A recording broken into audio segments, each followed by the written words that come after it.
औज़ुबिल्लाहिमिनश्शैतानिर्रजीम बिस्मिल्लाहिर्रहमानिर्रहीम रब्बिश इश्रह ली सदरी वयस्सिर ली अमरी वहलुल उक़दतम मिन लिसानी यफ़क़हू क़ौली। आज हम बेसिकली डिस्कस कर रहे हैं कि जो आईएमएफ है उसने कुछ रिकमेंडेशन दी हैं एफबीआर को एक्साइज ड्यूटी के हवाले से, तो वो क्या हैं। तो उसमें एक बात तो क्या कहते हैं आईएमएफ ने क्या कहते हैं ये कहा है, उसने रिकमेंड किया एफबीआर को कि वो जो लग्जरी आइटम्स हैं, लग्जरी गुड्स हैं, उनके ऊपर जो है एक्साइज ड्यूटी को बढ़ाया जाए। उसके अलावा क्या कहते हैं ये एफबीआर को आईएमएफ ने क्या कहती है सजेशन दी है, रिकमेंड किया है कि जो सेम रेट अप्लाई किया जाए ऑल लोकली मैन्युफैक्चर सिगरेट्स, और उसके अलावा अगर क्या कहते हैं वो सिगरेट्स अगर चाहे लोकली मैन्युफैक्चर्ड हो रही हैं या फ़ॉरेन हो रही हैं, दोनों सूरतों के अंदर उसके ऊपर क्या कहते हैं इक्वल रेट क्या कहते हैं अप्लाई किया जाए। ठीक है, तो और सिमिलर वे के ऊपर क्या कहते हैं उसको टैक्सेशन, उसको एक्साइज टैक्सेशन किया जाए। और क्या कहते हैं जो इनइक्वलिटीज़ है उसमें उसको रिमूव किया जाए। उसके अलावा क्या कहते हैं आईएमएफ ने रिकमेंड किया है कि जी जो ऐसे जगह हैं या ऐसे आइटम है जहाँ पे एक्साइज ड्यूटी बहुत नेग्लिजिबल क्या कहते हैं रिसीव हो रही है और इसका कोई क्या कहते हैं बहुत ज़्यादा इम्पैक्ट नहीं है, उन एक्साइज ड्यूटीज़ को क्या कहते हैं रिमूव कर दिया जाए, उनको अबोलिश कर दिया जाए। ठीक है, और उसको क्या कहते हैं और देखा जाए और जगह से देखा जाए कि जी कहाँ पे हो सकता है टैक्सेशन उसकी।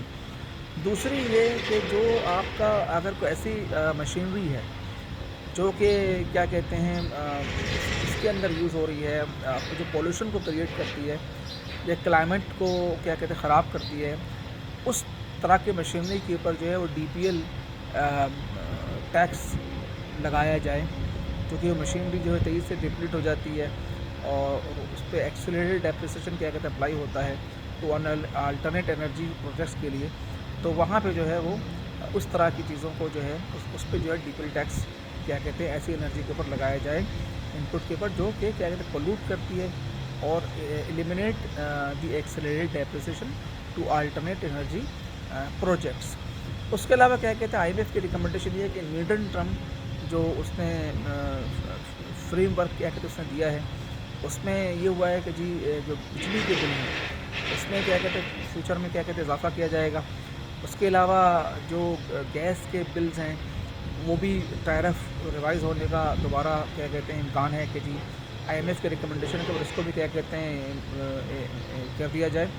तीसरा क्या कहते हैं ये है कि जी ये जो सैलरीड क्लास है, सैलरीड क्लास ऑलरेडी काफ़ी टैक्स पे कंट्रीब्यूट कर रही है, तो उसमें एडिशनल स्लैब को क्या कहते हैं इंक्लूड किया जाए, ताकि क्या कहते हैं उस स्लैब के अंदर गैप है उसमें उसको फुलफ़िल क्या कहते हैं किया जाए, और वहाँ से क्या कहते हैं टैक्सेशन को क्या कहते हैं इन्हांस किया जाए। ओवरऑल जो ज़ाहिर है कि इस प्रोग्राम के नतीजे में क्या कहते होगा, तो ज़ाहिर है कि उसमें जो इम्कानात ही हैं कि टाइट फिस्कल मेजर्स क्या कहते हैं गवर्नमेंट लेगी टू इन्हांस द रेवेन्यू। उसके अलावा जो फेडरल गवर्नमेंट है और प्रोविंशियल गवर्नमेंट है उनकी कोऑर्डिनेशन भी होगी, और जहाँ पे जो प्रोविंशियल गवर्नमेंट है वहाँ पे उनके ओन सोर्स को इन्हांस करने के ऊपर क्या कहते बात हो रही है कि वो इस तरह के मेजर्स क्या कहते लें कि ओन सोर्स को अपने इन्हांस करें। इसमें क्या कहते हैं जो सर्विसेज टैक्स है उसके क्वांटम को क्या कहते हैं और इंडस्ट्री तक बढ़ाया जाए, टैक्स बेस बढ़ाया जाए। उसके अलावा जो प्रॉपर्टी से रिलेटेड ट्रांजेक्शन्स क्या कहते होती हैं उसमें नॉन फाइलर जो है उसको जो है वो टाइट किया जाए, और जो नॉन फाइलर है ट्रांजेक्शन के वहाँ पर टैक्स रेट भी क्या कहते हैं बढ़ाया जाए, और इसकी क्या कहते हैं उसको मॉनिटरिंग भी की जाए। तो tight monetary and tight fiscal